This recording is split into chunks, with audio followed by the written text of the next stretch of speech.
Today, I'm mowing the lawn of an 84-year-old man who can't afford to have it done anymore. This isn't a neglected house, and this isn't someone who doesn't care. This is the home of a retired man who worked his whole life, served his country, and now lives alone, facing more pain than most people realize. His lawn didn't grow this tall because he wanted it to. It grew because his body gave out before his heart did. Today, I'm giving this 84-year-old man free lawn care, not because he asked, but because sometimes the people who need help the most are the ones who never ask for it. I was driving through an older part of town, the kind of neighborhood where the houses sit a little lower in the ground and the trees look older than most of the people driving by.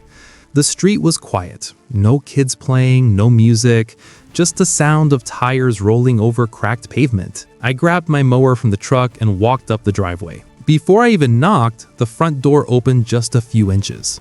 An old man stood there. He was thin, not weak-looking, just worn. He looked like someone who had lived a long life and carried it all in his body. His hair was mostly gray, cut short. His posture leaned slightly forward, as if his back had decided years ago it wasn't going to fully straighten again. "Can I help you?" he asked. His voice was careful, not scared, just unsure. I smiled and introduced myself. I pointed at the lawn and said, "I mow lawns for free for people who need help. I saw your yard and thought I'd ask." He didn't answer right away. Instead, he looked past me at the mower, then back at my face, then at the lawn again. "For free?" he asked. "Yes, sir," I said. "Completely free." He frowned a little, as if his mind was trying to catch up. "Why would you do that?" he asked. I told him the truth. I help people who can't do it themselves. Some folks are older, sick, alone, or just struggling. Not everything has to come with a bill attached to it. He shook his head slowly. "I don't understand," he said. "Nobody does anything for free anymore." The lawn wasn't just tall. It was heavy, thick, uneven. Grass was leaning over itself like it had been growing without rest for a long time. Some patches were knee-high, others were even taller. Weeds mixed in where grass used to be. The kind of yard people look at and assume no one cares. But something about it didn't feel abandoned. The house itself was old but solid. The paint was faded but not peeling. The windows were dusty but not broken. Curtains still hung inside. The porch looked like it had been used, even if it hadn't been cleaned recently. Someone lived there. I pulled over. I told him, "I do." He stood there for a long moment. Then he opened the door wider and stepped onto the porch. Up close, I could see his hands shaking slightly. His knees were stiff when he moved. One of his legs dragged just a bit. "My name's Harold. I'm 84. We shook hands. His grip was weak but steady. A soldier's handshake. You could feel it. He told me to wait a moment, then disappeared back inside the house. When he came back, he had a folded piece of paper in his hand.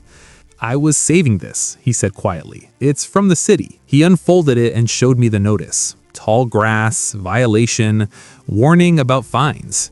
I wanted to take care of it. I just can't anymore. I asked him why the lawn had gotten so bad. He didn't answer right away. Instead, he sat down slowly on the porch step and motioned me to sit on the edge of the walkway.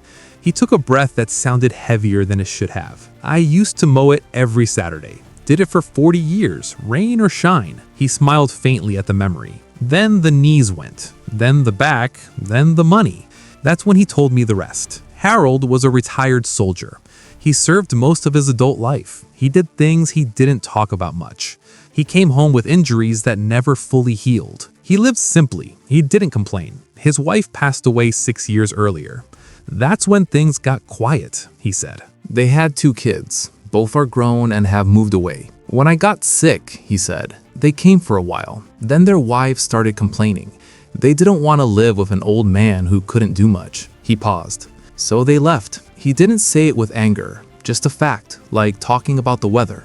"They call sometimes," he added, "on holidays, mostly." The lawn, he said, was the first thing to get away from him. Mowing companies charged more than he could afford. Every dollar mattered. Medicine came first, food second. Everything else could wait. "I thought if I rested a bit, I could finish it," he said. But resting started lasting longer. I stood up. "Sir," I said, "you don't have to worry about this lawn anymore." He looked up at me, confused again. "I'll mow it," I said, "today, and every time it grows back." He shook his head. "I can't pay you." "I'm not asking," I said. He stared at me for a long moment. Then his eyes filled with tears. He turned his face away, embarrassed. "I wish I had kids like you," he said quietly. "I must have done something wrong in life." That hit harder than anything else that day. I told him, "You didn't do anything wrong. Sometimes life just deals unfair hands." I started the mower. The engine cut through the silence of the street.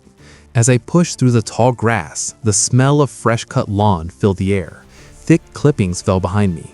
Slowly, the yard began to change. Harold watched from the porch. After a few minutes, he came down the steps carefully and brought me a bottle of water. "You'll need this," he said. We didn't talk much while I worked. We didn't need to. Halfway through, the yard already looked different, lighter, like it could breathe again. When I finished, the lawn looked clean, simple, alive again. Harold stood in the middle of it, looking around like he was seeing his house for the first time in years. He wiped his eyes. "I don't know how to thank you," he said. I gave him my number. "When it grows back," I said, "call me, anytime." He held the paper like it was something delicate. "You sure?" he asked. "As long as I'm alive," I said. "You don't have to worry about this lawn." Before I even started the mower, he turned back toward the house. "I'll be back in 5 minutes, my son," he said softly. "I'll bring you some water." He smiled, the kind of smile that tries to hide how much effort everything takes. I watched him walk back inside. Every step was slow and careful, like his body needed permission to move. His feet barely lifted off the ground, and his hands stayed close to the wall for balance. The door closed behind him, and the house went quiet again. I started mowing. 5 minutes passed, then 10, then 20. I kept glancing toward the front door. It took him almost 30 minutes to come back out. When the door finally opened again, he stepped onto the porch holding a small bottle of water. His hands shook slightly.